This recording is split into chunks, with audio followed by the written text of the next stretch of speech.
Hello, everyone. Thank you for joining us today. I'm Jodie, and together with my colleague Kit Mun from the Center for English Language Communication, we would like to invite you to re-examine the thoughtful integration of technology through a critical digital literacy lens using a case study from ES2660. So as we all know, COVID-19 has cast a shadow upon us and disrupted our lives in many ways. So in the darkness of this unusual time, the illuminating screens of our devices are like lights at the end of the tunnel that helps us navigate and explore opportunities that come along. In the US, I think it is not an overstatement to say that digital technologies are our lifeline. However, if we only think about Zoom or MS Teams as a lifeline to survive the pandemic, we may reinforce a techno-solutionism paradigm mainly concerned with fixing issues such as cost and access instead of enhancing learners' potential. So in this light, we believe that more than just tools to complete various learning activities online, thoughtful integration of technology could indeed play a part in cultivating digital literacy in our learners. Specifically, we need to rebalance between a competencies-based approach built around operational IT skills and a capacities-based approach focused on distinctively human capacities such as creativity, critical thinking, entrepreneurship, and cultural agility. So to do so, we believe we could draw some inspirations from the 5 resources model of critical digital literacy shown here. In a nutshell, it is a combination of a range of skills to decode digital text, make meaning, analyze, use, and create an identity, a persona with an impactful digital footprint. So today we would like to share with you how this 5 resources model has been operationalized in ES2660. The aims of the module are that students will learn to use and demonstrate skills, knowledge, and attitudes involved in critical analysis and articulation of critical thought.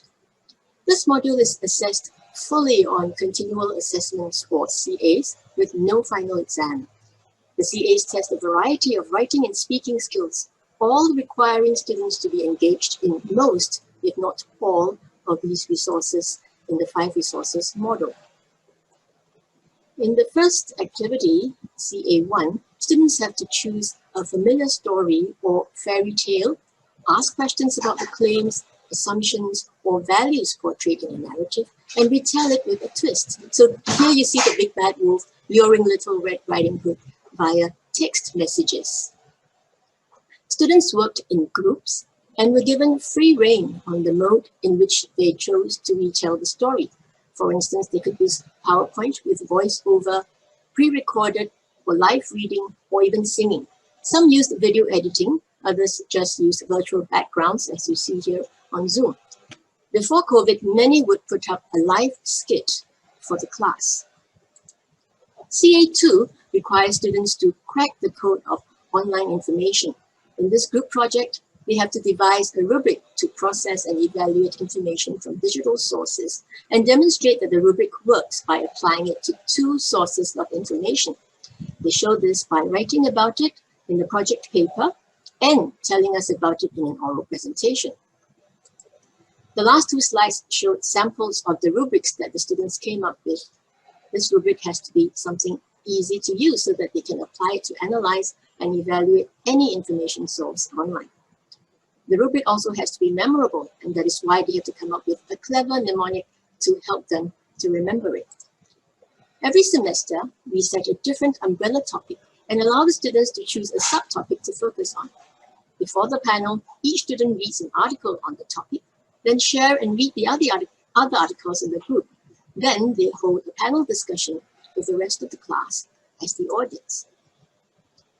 The panel becomes like a reading circle where they engage with one another on the chosen subtopic. Just 5 minutes before the panel discussion, the prompt question is revealed, and they talk about it in the breakout room before joining the class to conduct the panel. For the individual position paper, which is the next CA4, students have to ask a live or searching question on one specific focus that they wish to address under the given umbrella topic.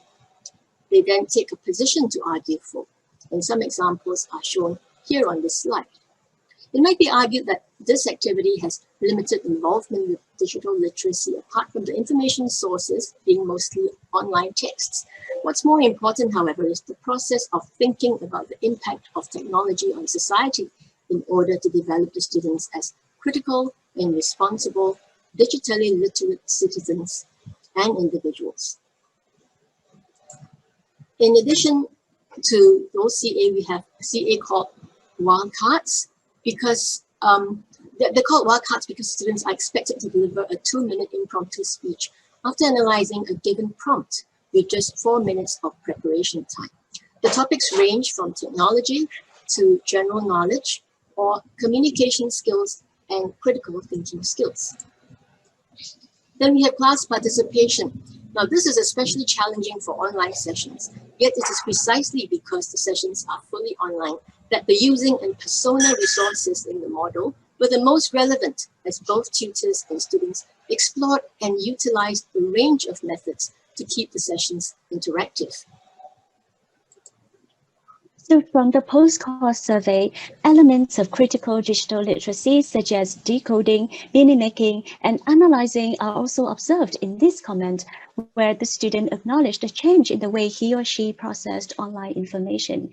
This is in fact echoed in quite a number of other comments by other students as well. To conclude, the 5 resources model provides a humanic standpoint of technology integration. It emphasizes the need to elevate learners' capacities to critically engage with online information and effectively use digital communication technologies to express themselves as engaged citizens in the information age. So with that, we would like to conclude our presentation and thank you for your attention.